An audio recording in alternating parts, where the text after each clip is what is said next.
Mana shu bitta dona nimalar hal qilib olmaydi. Akamizni test monitor, hop fleshga tiqsa, o'qimayapti, o'zidan o'zi o'qimagan bo'lib qo'yapti. Buni reset qilish yo'lini o'rgataman. Mana shu teshichasi bor. Acha qilib 5 sekund cho'qirmaydi. Reset bo'lgandan keyin fleshga o'qishni boshlaydi. Har bir fleshga ham o'qimayapti deyapti. Endi o'zi bilamiz. Yo'qda.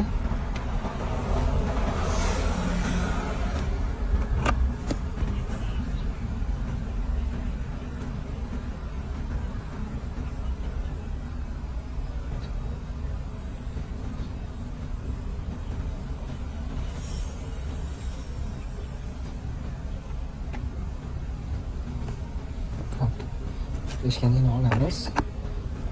Olamiz.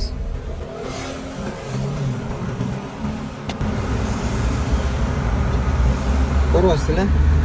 Ba'zida o'qimaydi. Demak, aybi bundan emas ekan. 100 bit qilgan joyi kuygan ekan.